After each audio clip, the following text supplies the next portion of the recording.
महानीलमेघातिभाव्यं सुहासं शिवब्रह्मदेवादिभिः स्वास्तुतं रमामन्दिरं देवनन्दापदाहं भजे राधिकावल्लभं कृष्णचन्द्रं रसं वेदान्तवेदं दुरापं सुगम्यं तदीयादिभिर्दानवदनं चलत्कुण्डलं सोमवंशप्रदीपं भजे राधिकावल्लभं कृष्णचन्द्रं यशोदादिसंलालितं पूर्णकामं दृशोराजनं प्राकृतस्थस्वरूपं दिनान्ते समायान्तमेकान्तभक्ते भजे राधिकावल्लभं कृष्णचन्द्रं कृपादृष्टिसम्पातसिक्ता स्वकुञ्जं तदन्तस्थितस्वीयसम्यक् पुनस्तत्र तैस्सकृते कान्तलीलं भजे राधिकावल्लभं कृष्णचन्द्रं ग्रहे गोपिकाभिग्रते चौर्यकाले तदश्नोश्च निक्षिप्य दुग्धं चलन्तं तदा तद्वियोगादिसम्पत्तिकारं भजे राधिकावल्लभं कृष्णचन्द्रं चलत्कौस्तुभव्याप्तवक्षप्रदेशं महावैजयन्तीलसत्पादयुग्मं सुकुस्तूरिकादीप्तफालाप्रदेशं भजे राधिकावल्लभं कृष्णचन्द्रं गवां दोहने दृष्टराधामुखाब्जं तदानीच तन्मेलनव्यग्रचित्तं समुत्पन्नतन्मानसैकान्तभावं भजे राधिकावल्लभं कृष्णचन्द्रम् अतः कृष्णचन्द्राष्टकं प्रेमयुक्तं पठे कृष्णसान्निध्यमाप्नोति नित्यं कलौ यः स संसारदुःखातिरिक्तं प्रयात्येव विष्णोपदं निर्भयन्तः महानीलमेघातिभाव्यं सुहासं शिवब्रह्मदेवादिभिः स्वास्तुतं रमामन्दिरं देवनन्दापदाहं भजे राधिकावल्लभं कृष्णचन्द्रं रसं वेदान्तवेदं दुरापं सुगम्यं तदीयादिभिर्दानवदनं चलत्कुण्डलं सोमवंशप्रदीपं भजे राधिकावल्लभं कृष्णचन्द्रं यशोदादिसंलालितं पूर्णकामं दृशोराजनं प्राकृतस्थस्वरूपं दिनान्ते समायान्तमेकान्तभक्ते भजे राधिकावल्लभं कृष्णचन्द्रं कृपादृष्टिसम्पातसिक्ता स्वकुञ्जं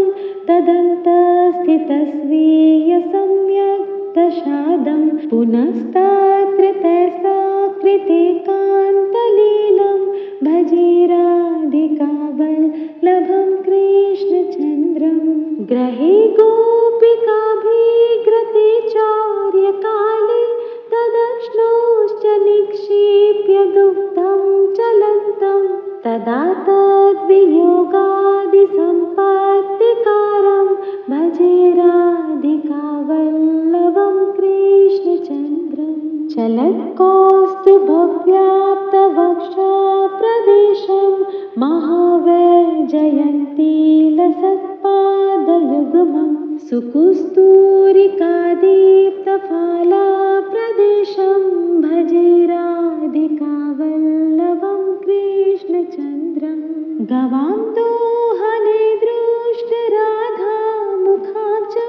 तदानीच तन्मेलनव्यग्रचित्तं समुत् समुत्पन्नतन्मानसैकान्तभावं भजे राधिकावल्लभं कृष्णचन्द्रम्।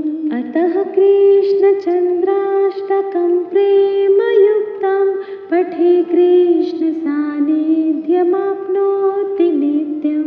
कलौ यः स संसारदुःखातिरिक्तं प्रयात्येव विष्णोपदं निर्भयन्तः।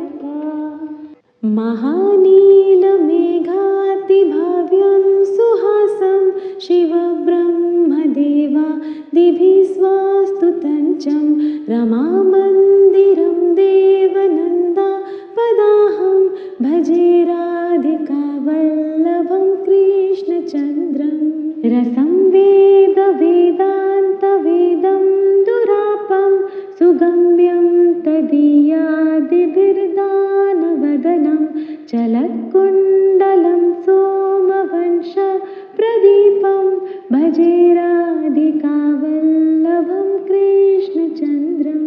यशोदादिसंलालितं पूर्णकामं दृशोराजनं प्राकृतस्थस्वरूपं दिनान्ते समायान्तमेकान्तभक्ते भजे राधिकावल्लभं कृष्णचन्द्रम्।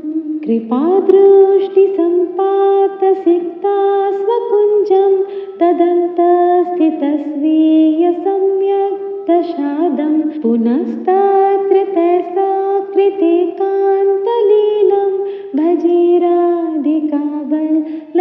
कृष्णचन्द्रम्। ग्रहे गोपिकाभिग्रते चार्यकाले तदश्नोश्च निक्षिप्य दुग्धं चलन्तं तदा तद्वियोगादिसम्पत्तिकारं भजे राधिकावल्लभं कृष्णचन्द्रम्। चलत्कौस्तुभव्याप्तवक्षप्रदेशं महावैजयन्तीलसत्पादयुग्मं सुकुस्तूरिकादीप्तफालाप्रदेशं भजे राधिकावल्लभं कृष्णचन्द्रम्। गवां दोहने दृष्टराधामुखाब्जं तदानीं च तन्मेलनव्यग्रचित्तं समुत्पन्नतन्मानसैकान्तभावं भजे राधिकावल्लभं कृष्णचन्द्रम्। अतः कृष्णचन्द्राष्टकं प्रेमयुक्तं पठे कृष्णसान्निध्यमाप्नोति नित्यं। कलौ यः स संसारदुःखातिरिक्तं प्रयात्येव विष्णोपदं निर्भयन्तः। महानीलमेघातिभाव्यं सुहासं शिवब्रह्मदेवादिभिः स्वस्तुतं च रमामन्दिरं देवनन्दापदाहं भजे राधिकावल्लभं कृष्णचन्द्रम्। रसं वेदान्तवेदं दुरापं सुगम्यं तदीयादिभिर्दानवदनं चलत्कुण्डलं सोमवंशप्रदीपं भजे राधिकावल्लभं कृष्णचन्द्रम्। यशोदादिसंलालितं पूर्णकामं दृशोराजनं प्राकृतस्थस्वरूपं दिनान्ते समायान्तमेकान्तभक्ते भजे राधिकावल्लभं कृष्णचन्द्रम्। कृपादृष्टिसम्पातसिक्ता स्वकुञ्जं तदन्तस्थितस्वीयसम्यक् दशादं पुनस्तत्र तैस्सकृतेकान्तलीलं भजे राधिकावल्लभं कृष्णचन्द्रम्। ग्रहे गोपिकाभिग्रते चार्यकाले तदश्नोश्च निक्षिप्य दुग्धं चलन्तं तदा तद्वियोगादिसम्पत्तिकारं भजे राधिकावल्लभं कृष्णचन्द्रम्। चल चलत्कौस्तुभव्याप्तवक्षप्रदेशं महावैजयन्तीलसत्पादयुग्मं सुकुस्तूरिकादीप्तफालाप्रदेशं भजे राधिकावल्लभं कृष्णचन्द्रं। गवां दोहने दृष्टराधामुखाब्जं तदान्ये च तन्मेलनव्यग्रचित्तं समुत्पन्नतन्मानसैकान्तभावं भजे राधिकावल्लभं कृष्णचन्द्रम्। अतः कृष्णचन्द्राष्टकं प्रेमयुक्तं पठे कृष्णसान्निध्यमाप्नोति नित्यं। कलौ यः स संसारदुःखातिरिक्तं प्रयात्येव विष्णोपदं निर्भयन्तः। महानीलमेघातिभाव्यं सुहासं शिवब्रह्मदेवादिभिः स्वस्तुतं रमामन्दिरं देवनन्दापदाहं भजे राधिकावल्लभं कृष्णचन्द्रं। रसं वेदान्तवेदं दुरापं सुगम्यं तदीयादिभिर्दानवदनं चलत्कुण्डलं सोमवंशप्रदीपं भजे राधिकावल्लभं कृष्णचन्द्रं। यशोदादिसंलालितं पूर्णकामं रशोराजनं प्राकृतस्थस्वरूपं दिनान्ते समायान्तमेकान्तभक्ते भजे राधिकावल्लभं कृष्णचन्द्रं। कृपादृष्टिसम्पातसिक्ता स्वकुञ्जं तदन्तस्थितस्वीयसम्यक् पुनस्तत्र सकृतेकान्तलीलं भजे राधिकावल्लभं कृष्णचन्द्रं। ग्रहे गोपिकाभिग्रते चौर्यकाले तदश्नोश्च निक्षिप्य दुग्धं चलन्तं तदा तद्वियोगादिसम्पत्तिकारं भजे राधिकावल्लभं कृष्णचन्द्रं। चलत्कौस्तुभव्याप्तवक्षप्रदेशं महावैजयन्तीलसत्पादयुग्मं सुकुस्तूरिकादीप्तफालाप्रदेशं भजे राधिकावल्लभं कृष्णचन्द्रं। गवां दोहने दृष्टराधामुखाब्जं तदान्ये च तन्मेलनव्यग्रचित्तं समुत्पन्नतन्मानसैकान्तभावं भजे राधिकावल्लभं कृष्णचन्द्रम्। अतः कृष्णचन्द्राष्टकं प्रेमयुक्तं पठे कृष्णसान्निध्यमाप्नोति नित्यं। कलौ यः स संसारदुःखातिरिक्तं प्रयात्येव विष्णोपदं निर्भयन्तः। महानीलमेघातिभाव्यं सुहासं शिवब्रह्मदेवादिभिः स्वस्तुतं रमामन्दिरं देवनन्दापदाहं भजे राधिकावल्लभं कृष्णचन्द्रं। रसं वेदान्तवेदं दुरापं सुगम्यं तदीयादिभिर्दानवदनं चलत्कुण्डलं सोमवंशप्रदीपं भजे राधिकावल्लभं कृष्णचन्द्रं। यशोदादिसंलालितं पूर्णकामं रशोराजनं प्राकृतस्थस्वरूपं दिनान्ते समायान्तमेकान्तभक्ते भजे राधिकावल्लभं कृष्णचन्द्रं। कृपादृष्टिसम्पातसिक्ता स्वकुञ्जं तदन्तस्थितस्वीयसम्यक् दशादं पुनस्तत्र तैस्सकृते कान्तलीलं भजे राधिकावल्लभं कृष्णचन्द्रं ग्रहे गोपिकाभिग्रते चार्यकाले तदश्नोश्च निक्षिप्य दुग्धं चलन्तं तदा तद्वियोगादिसम्पत्तिकारं भजे राधिकावल्लभं कृष्णचन्द्रं चलत्कौस्तुभव्याप्तवक्षप्रदेशं महावैजयन्तीलसत्पादयुग्मं सुकुस्तूरिकादीप्तफालाप्रदेशं भजे राधिकावल्लभं कृष्णचन्द्रं गवां दोहने दृष्टराधामुखाब्जं तदानीच तन्मेलनव्यग्रचित्तं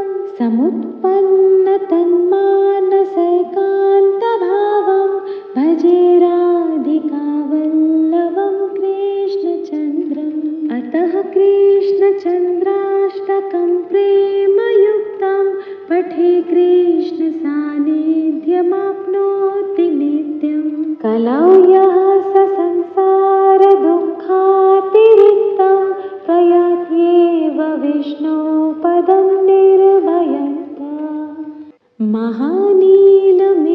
महानीलमेघातिभाव्यं सुहासं शिवब्रह्मदेवादिभिः स्वस्तुतं रमामन्दिरं देवनन्दापदाहं भजे राधिकावल्लभं कृष्णचन्द्रं रसं वेदान्तवेदं दुरापं सुगम्यं तदीयादिभिर्दानवदनं चलत्कुण्डलं सोमवंशप्रदीपं भजे राधिकावल्लभं कृष्णचन्द्रं यशोदादिसंलालितं पूर्णकामं दृशोराजनं प्राकृतस्थस्वरूपं दिनान्ते समायान्तमेकान्तभक्ते भजे राधिकावल्लभं कृष्णचन्द्रं कृपादृष्टिसम्पातसिक्ता स्वकुञ्जं तदन्तस्थितस्वीयसम्यक् दशादं पुनस्तत्र तैस्सकृते कान्तलीलं भजे राधिकावल्लभं कृष्णचन्द्रं ग्रहे गोपिकाभिग्रते चार्यकाले तदश्नोश्च निक्षिप्य दुग्धं चलन्तं तदा तद्वियोगादिसम्पत्तिकारं भजे राधिकावल्लभं कृष्णचन्द्रं चलत्कौस्तुभव्याप्तवक्षप्रदेशं महावैजयन्तीलसत्पादयुग्मं सुकुस्तूरिकादीप्तफालाप्रदेशं भजे राधिकावल्लभं कृष्णचन्द्रं गवां दोहने दृष्टराधामुखाब्जं तदानीच तन्मेलनव्यग्रचित्तं समुत्पन्नतन्मानसैकान्तभावं भजे राधिकावल्लभं कृष्णचन्द्रम् अतः कृष्णचन्द्राष्टकं प्रेमयुक्तं पठे कृष्णसान्निध्यमाप्नोति नित्यं कलौ यः स संसारदुःखातिरिक्तं प्रयात्येव विष्णोपदं निर्भयन्तः महानीलमेघातिभाव्यं सुहासं शिवब्रह्मदेवादिभिः स्वस्तुतं रमामन्दिरं देवनन्दापदाहं भजे राधिकावल्लभं कृष्णचन्द्रं रसं वेदान्तवेदं दुरापं सुगम्यं तदीयादिभिर्दानवदनं चलत्कुण्डलं सोमवंशप्रदीपं भजे राधिकावल्लभं कृष्णचन्द्रं यशोदादिसंलालितं पूर्णकामं दृशोराजनं प्राकृतस्थस्वरूपं दिनान्ते समायान्तमेकान्तभक्ते भजे राधिकावल्लभं कृष्णचन्द्रं कृपादृष्टिसम्पातसिक्ता स्वकुञ्जं तदन्तस्थितस्वीय सम्यक् दशादं पुनस्तत्र तैस्कृते कान्तलीलं भजे राधिकावल्लभं कृष्णचन्द्रं ग्रहे गोपिकाभिग्रते चौर्यकाले तदश्नोश्च निक्षिप्य दुग्धं चलन्तं तदा तद्वियोगादिसम्पत्तिकारं भजे राधिकावल्लभं कृष्णचन्द्रं चलत्कौस्तुभव्याप्तवक्षप्रदेशं महावैजयन्तीलसत्पादयुग्मं सुकुस्तूरिकादीप्तफलाप्रदेशं भजे राधिकावल्लभं कृष्णचन्द्रं गवां दोहने दृष्टराधामुखाब्जं तदानी च तन्मेलनव्यग्रचित्तं समुत्पन्नतन्मानसैकान्तभावं भजे राधिकावल्लभं कृष्णचन्द्रम् अतः कृष्णचन्द्राष्टकं प्रेमयुक्तं पठे कृष्णसान्निध्यमाप्नोति नित्यं कलौ यः स संसारदुःखातिरिक्तं प्रयात्येव विष्णोपदं निर्भयन्तः महानीलमेघातिभाव्यं सुहासं शिवब्रह्मदेवादिभिः स्वस्तुतं रमामन्दिरं देवनन्दापदाहं भजे राधिकावल्लभं कृष्णचन्द्रं रसं वेदान्तवेदं दुरापं सुगम्यं तदीयादिभिर्दानवदनं चलत्कुण्डलं सोमवंशप्रदीपं भजे राधिकावल्लभं कृष्णचन्द्रं यशोदादिसंलालितं पूर्णकामं दृशोराजनं प्राकृतस्थस्वरूपं दिनान्ते समायान्तमेकान्तभक्ते भजे राधिकावल्लभं कृष्णचन्द्रं कृपादृष्टिसम्पातसिक्ता स्वकुञ्जं तदन्तस्थितस्वीय सम्यक् दशादं पुनस्तत्र तैस्कृते कान्तलीलं भजे राधिकावल्लभं कृष्णचन्द्रं ग्रहे गोपिकाभिग्रते चौर्यकाले तदश्नोश्च निक्षिप्य दुग्धं चलन्तं तदा तद्वियोगादिसम्पत्तिकारं भजे राधिकावल्लभं कृष्णचन्द्रं चलत्कौस्तुभव्याप्तवक्षप्रदेशं महावैजयन्तीलसत्पादयुग्मं सुकुस्तूरिकादीप्तफलाप्रदेशं भजे राधिकावल्लभं कृष्णचन्द्रं गवां दोहने दृष्टराधामुखाब्जं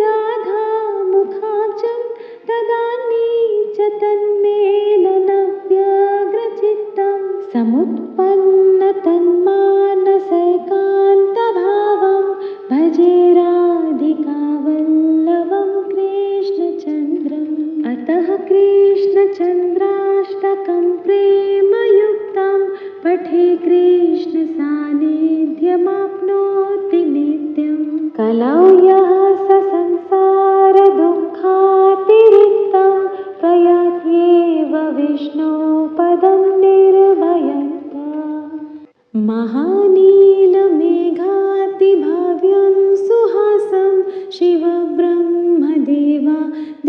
स्वस्तुतं रमामन्दिरं देवनन्दापदाहं भजे राधिकावल्लभं कृष्णचन्द्रं रसं वेदान्तवेदं दुरापं सुगम्यं तदीयादिभिर्दानवदनं चलत्कुण्डलं सोमवंशप्रदीपं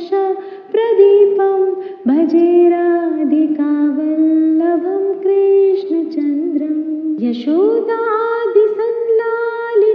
पूर्णकामं रशोराजनं प्राकृतस्थस्वरूपं दिनान्ते समायान्तमेकान्तभक्ते भजे राधिकावल्लभं कृष्णचन्द्रं कृपादृष्टिसम्पातसिक्ता स्वकुञ्जं तदन्तस्थितस्वीयसम्यक् दशादं पुनस्तत्र तैसाकृतेकान्तलीलं भजे राधिकावल्लभं कृष्णचन्द्रं ग्रहे गोपिकाभिग्रते चौर्यकाले तदश्नोश्च निक्षिप्य दुग्धं चलन्तं तदा तद्वियोगादिसम्पत्तिकारं भजे राधिकावल्लभं कृष्णचन्द्रं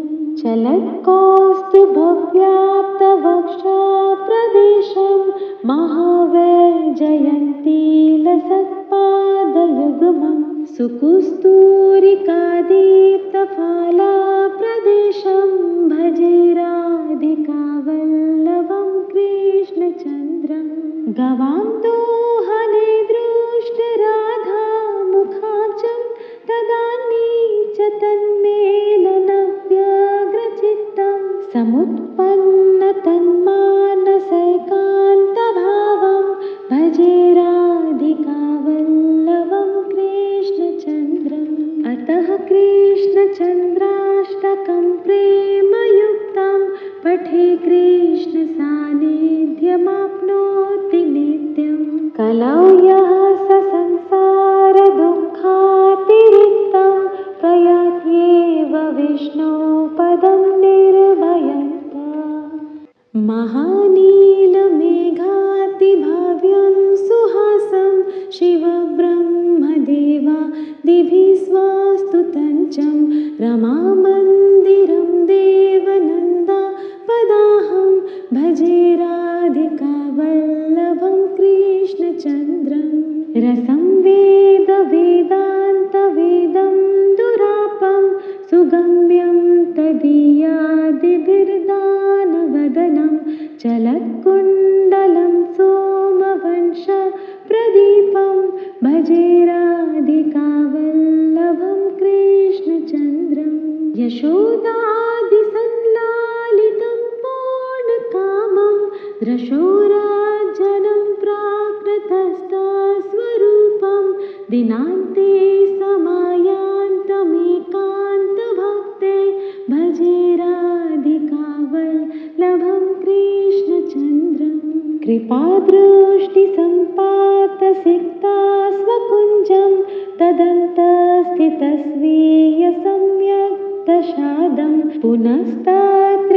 तैसाकृतेकान्तलीलं भजे राधिकावल्लभं कृष्णचन्द्रं ग्रहे गोपिकाभिग्रते चौर्यकाले तदश्नोश्च निक्षिप्य दुग्धं चलन्तं तदा तद्वियोगादिसम्पत्तिकारं भजे राधिकावल्लभं कृष्णचन्द्रं चलत्कौस्तुभव्याप्तवक्षप्रदेशं महावैजयन्तीलसत्पादयुग्मं सुकुस्तूरिकादीप्तफालाप्रदेशं भजे राधिकावल्लभं कृष्णचन्द्रं गवां दोहने दृष्टराधामुखाब्जं तदानीच तन्मेलनव्यग्रचित्तं समुत्पन्नतन्मानसैकान्तभावं भजे राधिकावल्लभं कृष्णचन्द्रम्